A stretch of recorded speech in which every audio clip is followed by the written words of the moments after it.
റംസാൻ മൊഴികൾ തയ്യാറാക്കി അവതരിപ്പിക്കുന്നത് അബ്ദുൾ ജലീൽ മദനി. വ്രതം വിശ്വാസിയെ മാറ്റിപ്പണിയുന്ന പണിശാലയാണ്.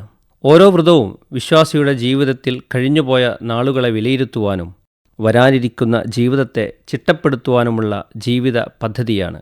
കേവല അന്നപാനീയങ്ങൾ വർജിച്ചുകൊണ്ട് മാത്രം വിശുദ്ധി നേടാൻ സാധ്യമല്ല.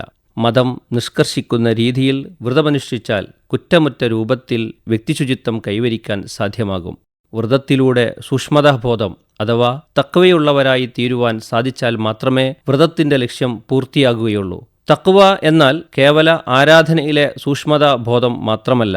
സൂക്ഷ്മതാബോധം എന്നതിനേക്കാൾ നിയമങ്ങൾ പാലിക്കുന്നവരായി ജീവിക്കുവാൻ വ്യക്തിയെ പ്രാപ്തനാക്കുക എന്നതാണ് വ്രതത്തിന്റെ ലക്ഷ്യം. ആത്മീയ തലത്തിൽ മാത്രം നിയമങ്ങൾ പാലിച്ചാൽ മതി എന്ന ധാരണ തികച്ചും തെറ്റായ കാഴ്ചപ്പാടാണ്.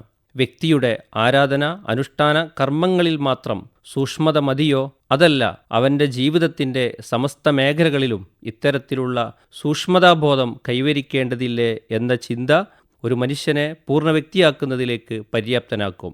ഓരോ ദിവസവും വ്രതത്തിലൂടെ കഴിഞ്ഞുപോകുമ്പോൾ ഓരോ വ്യക്തിയുടെയും ഇത്തരത്തിൽ നിയമങ്ങൾ പാലിക്കുന്നുണ്ടോ, നിയമങ്ങൾ പാലിക്കുന്നവരായി ജീവിതത്തെ ക്രമപ്പെടുത്താൻ സാധിക്കുന്നുണ്ടോ എന്നത് ആത്മപരിശോധന നടത്തേണ്ടതാണ്. പരിവർത്തന വിധേയരാകാതെ ആരാധന അനുഷ്ഠാന കർമ്മങ്ങൾ നിർവഹിച്ചു പോകുക എന്നത് ദൈവത്തിന് ആവശ്യമില്ലാത്ത കർമ്മങ്ങളാകുന്നു. ഭൗതിക ജീവിതത്തിൽ നിയമങ്ങൾ ലംഘിച്ച് ആത്മീയ ജീവിതത്തിലെ നിയമങ്ങൾ പാലിക്കുക എന്നത് ആരാധനകളുടെ മൂല്യ ശോഷണമാണ്.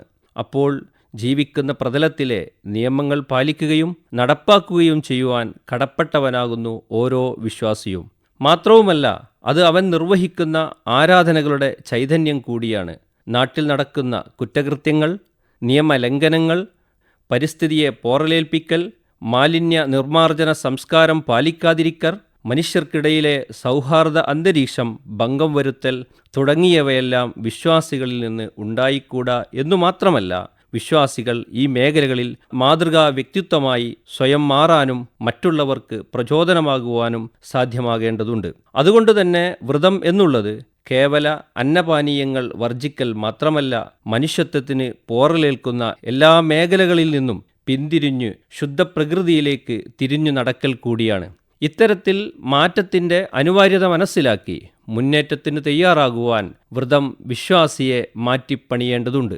സ്വയം അനുഭവിക്കുവാനും അതിന് എല്ലാവിധ പരിശ്രമങ്ങളും ഓരോ വ്യക്തികളിൽ നിന്നും ഉണ്ടാകേണ്ടതുണ്ട്. അത്തരത്തിൽ ആരാധന അനുഷ്ഠാന കർമ്മങ്ങളെ ക്രമപ്പെടുത്തുക വഴി ദൈവപ്രീതി നേടുവാൻ സാധിക്കുകയുള്ളൂ. അപ്പോൾ മാത്രമാണ് തഖ്വ എന്നു പറയുന്ന അർത്ഥതലത്തിലേക്ക് മനുഷ്യൻ എത്തിച്ചേരുന്നത്. അതല്ല എങ്കിൽ കേവലം ആത്മീയമായ ചൂഷണങ്ങളിൽ നിന്ന് മുക്തമാകുകയും അതോടൊപ്പം തന്നെ ആത്മീയമായ സൂക്ഷ്മതാബോധം മാത്രം കൈവരിക്കുകയും ഭൗതിക ജീവിതത്തിൽ ഈ ആത്മീയതയിൽ പാലിച്ചു വന്ന നിയമങ്ങൾ നടപ്പിലാക്കാൻ പറ്റാത്ത ഹതഭാഗ്യരായി തീരുകയും ചെയ്യും. പരിവർത്തനത്തിൻ്റെ ആവശ്യകത മനസ്സിലാക്കി ഒരു മുന്നേറ്റത്തിന് തയ്യാറാകുവാൻ നമുക്ക് സാധിക്കട്ടെ. ദൈവം അതിന് നമ്മെ അനുഗ്രഹിക്കുമാറാകട്ടെ. റംസാൻ മൊഴികൾ തയ്യാറാക്കി അവതരിപ്പിച്ചത് അബ്ദുൾ ജലീൽ മദനി.